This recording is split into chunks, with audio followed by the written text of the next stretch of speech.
How are you? Can I get a show of hands for everybody who's a teacher in the room? Oh, wow, right on. Who's in leadership and in administration? Okay, and who is a vendor, somebody who has a product that they're gonna sell us? Oh, okay. Okay, I just wanted to get, because I'm a teacher, and I'm gonna I'm not gonna sell you anything, not even an idea. What I'm gonna do is I'm gonna tell you 3 stories. And at the end of that 3 stories, I hope that maybe you will have the opportunity to shift your thinking a little bit or change your practice a little bit. Are you gonna come with me on these 3 stories? Are you excited? Okay, right on. Okay. I'm gonna take you way back to me being a kid, growing up in rural Alberta. My dad was a teacher, and he was a biology chemist teacher, and while all the other neighborhood yards were finely manicured and looked really nice, ours was basically a heap, a sloping heap that went down to a forest, and at the bottom of the edge of our property and the forest, my dad had built a compost heap. And this compost heap was not the 21st century nice compost heap where it's like in a plastic thing and you turn it. No, this was a steaming pile of garbage. And we'd go in there and we'd turn it over and get rich, beautiful soil at the end of the summer. It's gorgeous, right? My dad and my mom also did another thing. They would often leave us alone for long periods of time. And my dad built our house. And so we had all this kind of leftover building materials like saws and hammers and wood and polyurethane. And the rule was we could use whatever we wanted except the miter saw, because it could cut our arm off. So one hot summer day, we decided we were going to create a slip and slide. Do you guys know what a slip and slide is? Everybody here know what a slip and slide is? It is a long piece of plastic where you put water on it and a little bit of lubricant and you run and you slide down the slip and slide. And we decided we're gonna be makers and we're gonna make one. My brothers and my sister and I, we got out 50 meters of polyurethane and we decided, well, you know what we'll do? If we use a little bit of soap, we can go kind of fast, but I bet you if we use the whole bottle, we can go super fast. Are you with me so far? Kind of see where this might be going? All right, so we decided to take the whole bottle and we got a hose and we got my little brother. He's gonna be our test subject, of course. He's the smallest. And my older brother, Jeremy, said, take a running jump at it, head first. So Matthew zips down the slip and slide. He goes down the 50 meters. He slides across the grass that is now all soapy, and he lands head first in that steaming compost heap. Yeah. And he gets up, and he's crying, and he's covered in maggots and bits of stuff, and my brother and my sister and I are laughing hysterically, of course, and then we hose him down, and, you know, we moved the slip and slide 10 meters away, and we learned from our failure, and we had a great afternoon. And then my parents came home, and we thought, oh, we're dead. We're so dead. Matthew's gonna tell on us, and we're gonna get in huge trouble. And my dad came to the backyard, and he said to us, you should have charged every kid in the neighborhood a nickel, and you would have made back the money for the soap. And that was it. What an aha moment for me. Fast forward many, many years. I'm now 41, and I'm a digital learning coach at NIST International School in Bangkok. Before that, I was an early years teacher for 14 years, but you know, my journey has ended up here.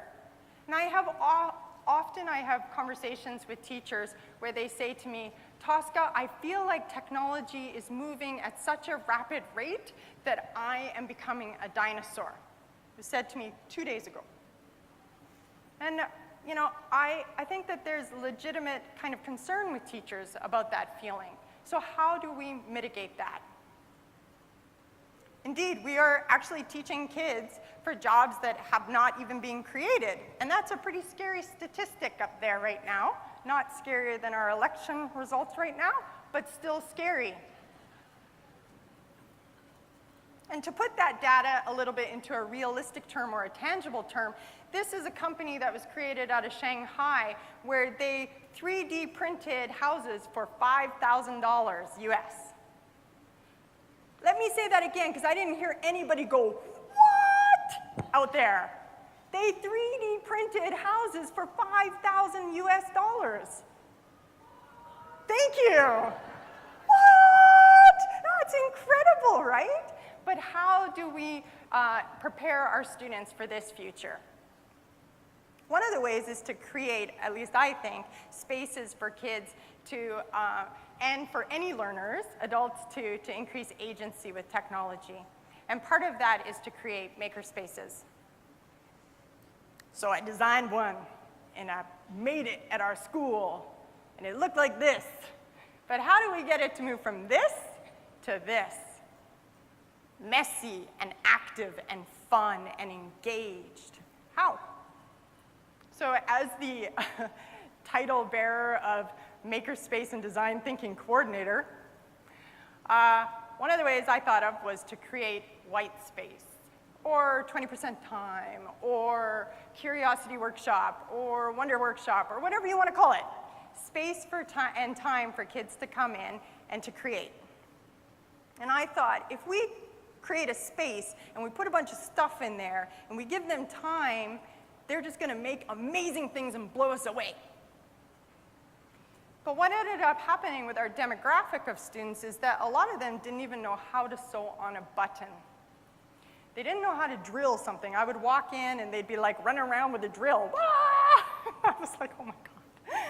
There's 49, 50 kids in a room and Miss Tosca and another teacher. How do you develop the skills that they need to be able to really make amazing changes in the world and to make things? So this summer I kept thinking about Daniel Pink. You know Daniel Pink? You guys have probably heard his TED Talk where he talks about autonomy, mastery, and purpose. And those are kind of the fundamental things that we need for social entrepreneurship, and just learning in general. And I said, okay, we gave them autonomy, we gave them white space. We said, like, you own this learning. And we said, okay, we're gonna help you with skill development, but it was a little bit overwhelming. But then I realized we haven't given them any sense of purpose. So how do you instill purpose in very privileged kids? And that's my demographic. You remove them from their context. So what we did was we took them to Omgoi, which is a region in Thailand that is known for coffee production. And it is a region that is in high need. We asked our students to come with us. These are some of the kids that came. And we didn't tell them necessarily what they were going to be doing, although it was linked with their economics and their humanities classes in secondary school. And what we asked them to do was to do a needs analysis. And we gave them all cameras, and we wanted them to look at Omgoi and this village through their lens. And they sat down, they started to interview the people of that region and talk to them about what they wanted in their village, what was missing, what their needs were, and they listened. And then we started to see what they were documenting. These images are their images.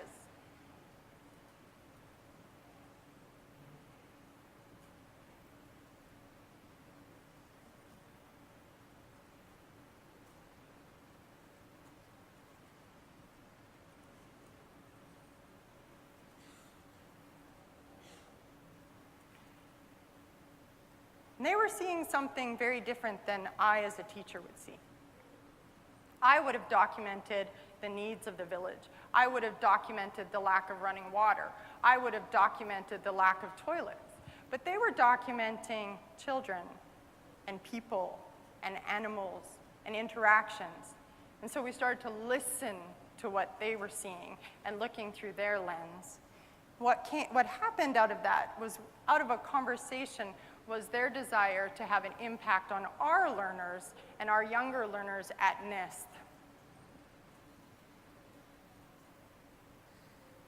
So we came back, and what they did was they utilized the makerspace to actually help our little kids design products to create coffee that would be sold in a social entrepreneurship. So let me back up a little bit. The coffee producers of Omgoi work with our school in a fair trade now.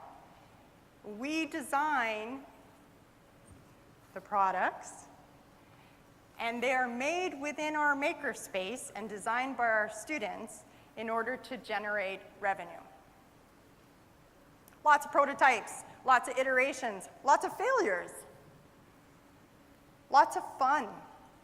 Suddenly our makerspace moved from being skill development to having a sense of purpose. And then what we ended up doing was having pop-up shops around Bangkok and in other schools. Every single one of our coffee shops on site, NIST has 4 coffee shops where parents can come and hang out. All of our coffee shops have the Fair NIST brand coffee. Another pop-up shop. So students, as they come in every day, they get to see their designs that they created in the makerspace being sold. And proceeds then went to creating what the villagers had asked for, which was a water tower. We got the kids to go back out there, the older kids, and build it.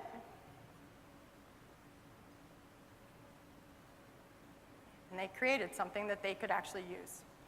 Then what we did, because if you know me, I don't know if any of you know me, but I'm involved with TEDx, and I have worked with TEDx Youth for years now. This is my 7th event. We take that and we amplify those student voices by putting them on the TEDx stage and getting them to share their story with the world.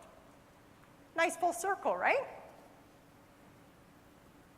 Okay, so I got feedback that all this was very much standalone and not really infused within our curriculum.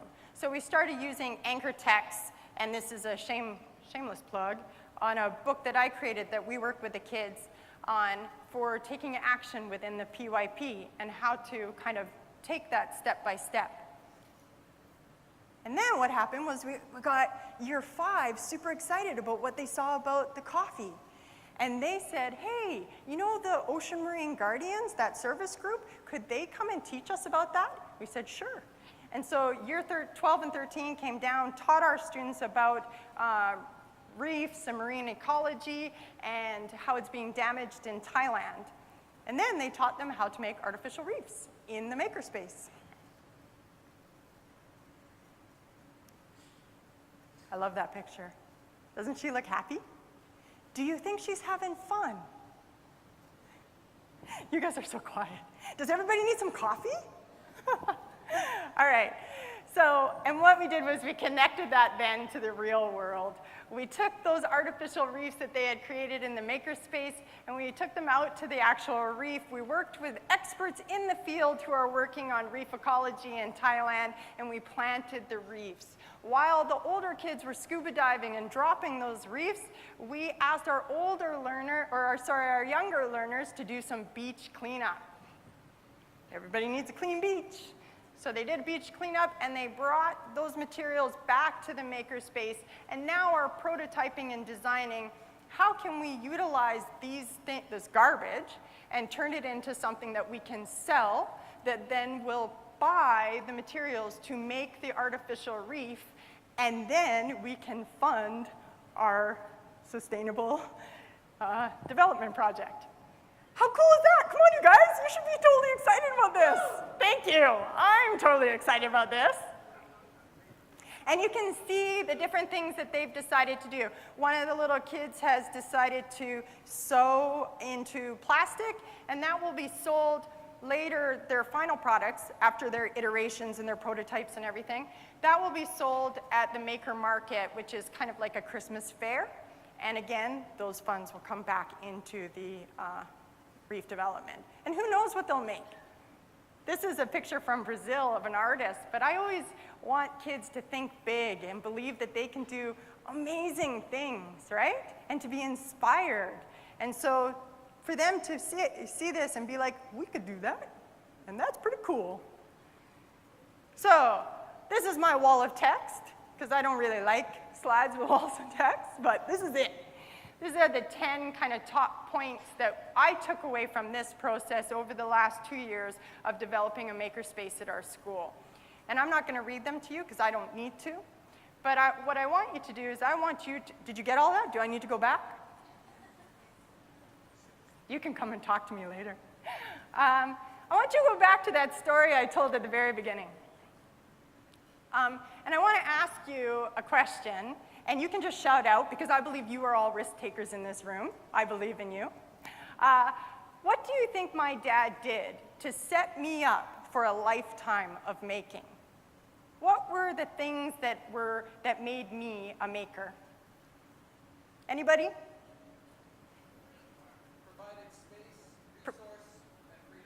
Provided space, resources, and freedom. Yeah, somebody else had something too. Made me responsible. Something about the environment, what is that? Set up an environment, right. Totally. And you know what? When we failed, it was awesome. He never ever said to us, dude, you totally ruined the lawn. Right? He didn't. He said, that's great. But you know what you could have done?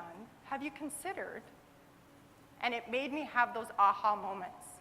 So I took you on a journey and I told you 3 stories. The 3 stories were of my own childhood, of Umgoy and the Fair NIST coffee, and how we've worked with that sustainable development project, and also for our reef ecology and the ocean marine guardians. I hope at the end of those 3 stories that I've shifted your thinking a little bit about what makerspaces can be. You know what? Our makerspace does have a 3D printer, and it has really cool robotics. And I hope one day our students will be able to apply what they know in those areas towards real issues and become problem finders and not just problem solvers. Thank you.